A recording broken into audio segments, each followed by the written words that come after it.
Hai hai hai. Selamat datang kembali di channel Min Donghua. Kali ini kita akan melanjutkan cerita Donghua, Battle Troop di Heaven. Nggak pakai lama lagi, langsung aja kita ke ceritanya. Cekidot. Saudari Fayu, apakah Anda yakin ini perpustakaan bahan obat? Soyan memandang Ye Fayu dengan curiga, karena tidak ada sedikit pun aroma obat yang keluar dari dalam. Tentu saja, saya tinggal di sini untuk waktu yang lama, jadi bagaimana bisa saya tidak tahu? Apakah Anda khawatir kakak senior akan berbohong pada Anda? Ye Fayu berkata sambil menepuk dadanya. Meskipun Ye Fayu memiliki tinggi loli gemes, tapi dadanya tidak kecil, sehingga sedikit gemetar saat ditepuk, yang menunjukkan elastisitasnya cukup lembut. Meskipun tempat ini adalah loteng kuno, tapi tidak ada debu di atasnya, bahkan tidak ada penjaga di sana. Hal ini membuat Soyan semakin curiga. Saat Ye Fayu perlahan membuka pintu loteng, adegan di dalam membuat Soyan sedikit terkejut. Karena seperti yang diharapkan Soyan, sesuatu yang tidak terduga terjadi. Meskipun memang ada bahan obat ditempatkan di kedua sisinya, tapi itu adalah bahan obat yang ditempatkan dari zaman kuno. Mereka adalah obat tidak masuk hitungan sekarang.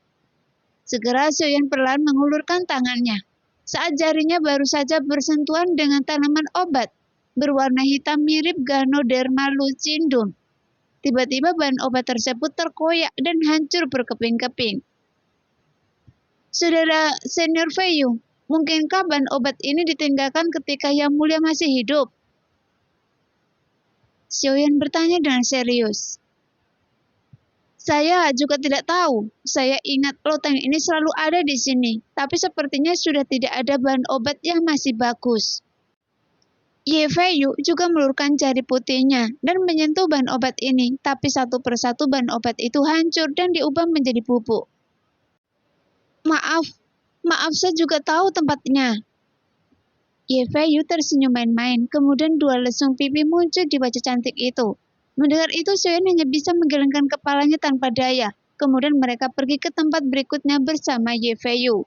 Dan ini adalah pavilion pemurnian obat, tempat berkumpulnya semua alkemis dari alam dewa kuno. Mereka juga bertanggung jawab atas penyediaan ramuan halus. Dan ini adalah bangunan yang belum pernah ada setelah Soyan meninggalkan alam dewa kuno. Tapi sekarang, pavilion obat ini sepertinya memiliki spesifikasi yang sangat tinggi. Karena saat Soyan berjalan cukup jauh, dia sudah bisa merasakan aroma obat yang kuat dan tajam. Saudari Fayu, Anda pasti memiliki tujuan lain membawa saya ke loteng, tempat penyimpan bahan obat tadi kan? Gumam Soyan dengan curiga. Meskipun Anda bukan lagi guru saya, tapi itu dulunya tempat guru memberikan obat. Jadi apa yang guru ajarkan kepada saya juga bisa mengajari Anda. Ye Fayu mungkin tidak melakukannya dengan sengaja, tapi cara dia berbicara dapat terlihat dengan jelas. Penampilan mungil di wajah kecilnya terlihat tembem dan cukup lucu. Saya bukan Yang Mulia, jadi tolong, saya meminta saudari perempuan untuk mengklarifikasi keraguan saya. Soyan menangkupkan tinjunya dengan hormat, karena bukannya dia tidak memikirkannya, tapi menurut Soyan itu bukanlah alasan yang penting menurut pendapatnya. Bagaimanapun temperamen Ye Fayu lebih seperti anak kecil. Jadi di masa lalu mungkin Yang Mulia pernah menggodanya. Itu sebabnya dia sekarang menggoda Xiaoyan.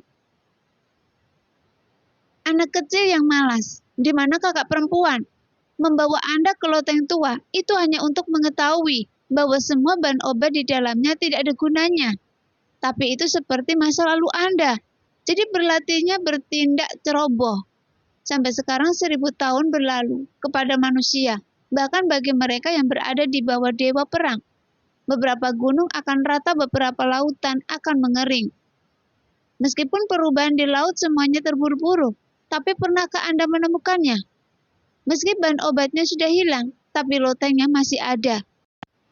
Dan loteng itu pernah ada dibangun karena bahan obat. Bukankah Anda mengatakan sebelumnya bahwa Anda tidak memiliki pemahaman tentang keabadian dewa? Jadi Anda harus berterima kasih kepada saya, karena saudari Anda membiarkan menjernihkan keraguan Anda. Ye Fei Yu mengulurkan tangan giok rampingnya, dan dia menepuk bahu Xiaoyan dengan lembut. Dia tampak seperti sedang menunggu Xiaoyan memujinya. Terima kasih banyak saudari Ye Fei Yu atas bimbingannya. Setelah selesai berbicara, mata Xiaoyan sedikit bergerak. Karena itu hanyalah konsepsi artistik untuk sesaat. Namun Xiaoyan masih tidak mengerti, karena ini bukanlah belenggu sebenarnya yang menjebaknya. Terima kasih kembali. Anda dulunya adalah guru saya, tapi sekarang Anda adalah adik laki-laki saya. Jadi rasanya enak sekali. Ye Fei Yu sangat senang. Kemudian dia membawa Xiaoyan ke pavilion pemurnian obat yang besar. Namun saat mereka masuk ke pavilion pemurnian obat, hal ini membuat mata Xiaoyan tiba-tiba terbuka lebar.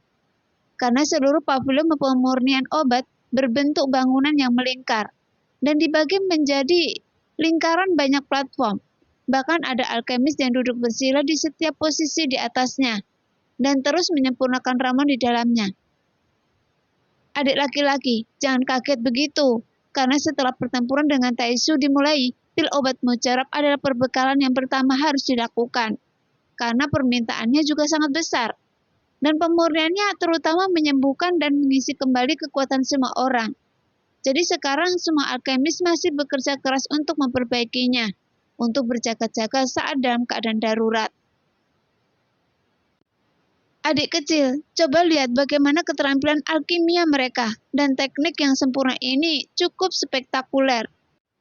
Mengikuti tatapan Ye Fei Yu, Xiaoyan melihat metode para alkemis ini ternyata sangat konsisten, seolah-olah mereka berasal dari monster yang sama dengannya. Jadi Xiaoyan berjalan untuk melihat lebih dekat. Kemudian dia melihat bahan obat melambai di udara, dan sebuah jentikan jari dari alkemis ini. Metode pemurniannya sangat mirip pemurniannya. Jadi semakin Xiaoyan melihatnya, semakin aneh jadinya. Bukankah Anda guru saya? Pada saat ini tiba-tiba terdengar seruan. Kemudian Xiaoyan berbalik menghadap ke arah datangnya suara tersebut. Guru harus menjadi mentor. Terima kasih kepada Ratu yang mengizinkan kami menyaksikan mentor kami pemurnian obat. Hanya dalam seni alkimia, saya bisa menjadi rajin seperti sekarang ini. Saya juga meminta mentor saya untuk dipuja oleh murid-muridnya. Suara-suara itu datang dan pergi, dan Xiaoyan tiba-tiba menjadi arah di mana semua mata di pavilion pemurnian obat terfokus padanya. Mendengar itu, Ye Fei Yu yang berdiri di samping memiliki wajah terkulai. Seharusnya guru tetaplah guru, tapi mengapa setelah dia berinkarnasi, dia masih menjadi jutawan, dan letaknya jauh di utara? Jelas, Xiaoyan masih ingat saat dia berada di alam dewa kuno, sambil memurnikan obat, Ratu menunjukkannya kepada semua alkemis. Namun Xiaoyan tidak menyangka bagaimana dia bisa begitu meyakinkan. Yanxi kecil, sebagai seorang guru, saya pikir saya telah mengakui kesalahan saya. Pada saat ini, sebuah suara yang sangat familiar bagi Xiaoyan berputar di kepalanya dengan tajam. Saat suara ini terdengar di telinga Xiaoyan, itu hanya membuatnya bersemangat. Guru! Teriak Xiaoyan, kemudian dia melihat seorang pria tampan berjalan ke arahnya, yang membuat Xiaoyan tertegun sejenak, sehingga guru yang dipanggil berubah dari bersemangat menjadi bertanya. Bagaimana? Apakah Anda tidak mengenali saya sebagai seorang guru? Saya hanya berdandan sedikit seperti seorang guru.